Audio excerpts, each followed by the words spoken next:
Contaminación por ruidos. Semana 7, tercer grado. Antes de iniciar con el desarrollo de la guía, quiero recordarles que deben realizar una lectura despacio y las veces que sean necesarias hasta comprender el contenido y luego resolver cada una de las actividades. Comencemos.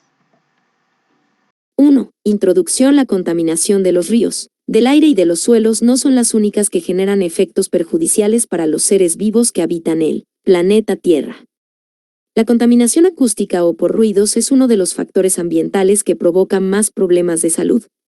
Imagínate que estás detenido en la calle y escuchas a un conductor de bus tocar la bocina, una ambulancia deseando abrirse camino hacia el hospital, un grupo de obreros taladrando en la acera y un conductor muy impaciente tocando el claxon. Posiblemente el ruido te causaría dolores de cabeza. Las ciudades son el epicentro de la contaminación por ruidos, que aunque no podamos verla, es muy perjudicial para los seres humanos.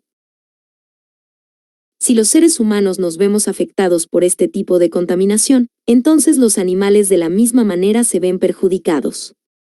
Según estudios, la contaminación acústica produce un gran impacto ambiental y efectos adversos en la vida salvaje, ya que afecta los patrones de reproducción, la lactancia materna y puede contribuir a la extinción de algunas especies.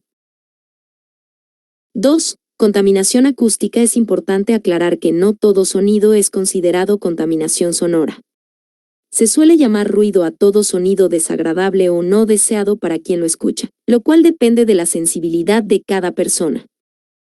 La Organización Mundial de la Salud, OMS, define al ruido como cualquier sonido superior a 65 decibeles, dB.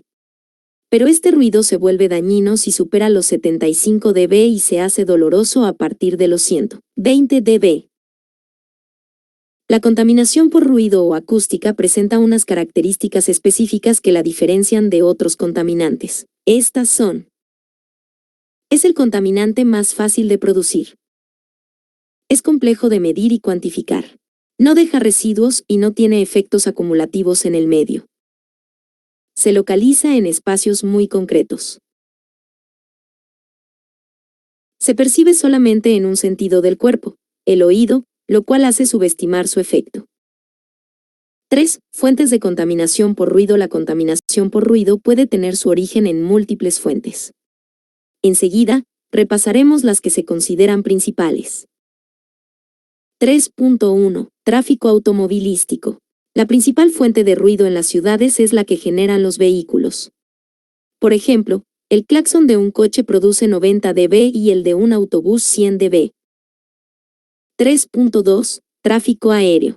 El número de aviones que sobrevuelan una ciudad es inferior a la cantidad de automóviles que transitan en ella, pero su impacto es mayor. Un solo avión puede producir hasta 150 dB, lo cual es dañino para nuestros oídos. 3.3. Obras de construcción. Los proyectos de construcción que más predominan en El Salvador son los apartamentos, las viviendas horizontales y de comercio. La construcción de un nuevo edificio, centro comercial o el reasfaltado de una calle provoca demasiado ruido.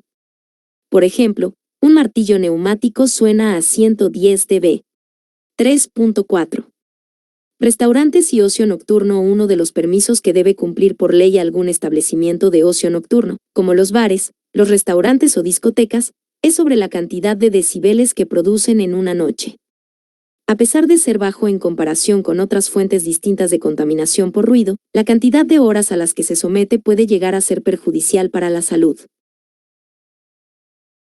3.5. Animales. El ruido producido por un animal doméstico podría pasar desapercibido, pero los ladridos y aullidos de un perro, por ejemplo, pueden rondar entre los 60 a 80 dB.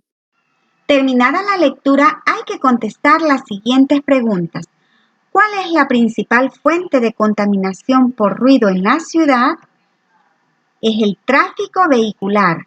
¿A los cuántos decibelios se vuelve doloroso el ruido para el ser humano? A los 120 decibeles. ¿Cuántos decibeles genera un avión? Genera 150 decibeles. ¿Cuál es una de las características de la contaminación por ruido? Es complejo de medir, contaminante más fácil de producir, No deja residuos físicos, sería todas las anteriores. Y la número 5, ¿en qué rango de decibeles se halla el ladrido de un perro? Se halla en el rango de 60 a 80 decibeles. Pasamos a las tareas de la semana.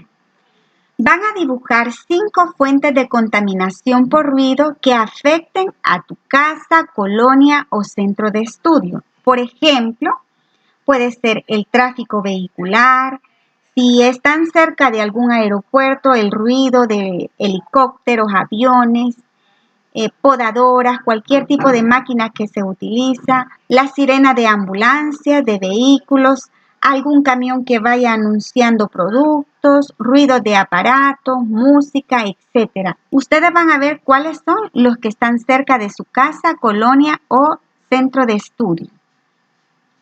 Luego, el número 2, investiga cuántos decibeles generan las fuentes de contaminación por ruido del numeral 1.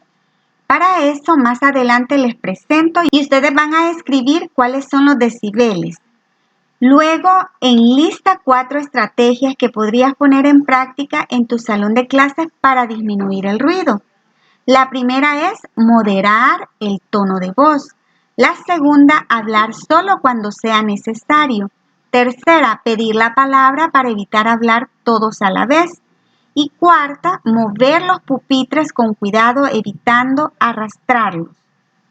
Luego tenemos la número 4, explica el funcionamiento del equipo que se utiliza para medir los decibeles. Los aparatos pueden ser cualquiera de estos y el funcionamiento es el siguiente. Consiste en un micrófono de medición que convierte la señal acústica en una señal eléctrica equivalente, la cual se procesa a través de amplificadores que adecúan la sensibilidad de la señal dentro del sistema de medición. A continuación vamos a ver los decibeles que produce cada aparato o cada ruido. Por ejemplo, la sirena, alarmas, provocan decibeles de 90 a 120 y así le van mencionando cada uno para que ustedes lo pongan en los dibujos que eligieron. Y con esto terminamos el desarrollo de la guía. Que tengan un bonito día.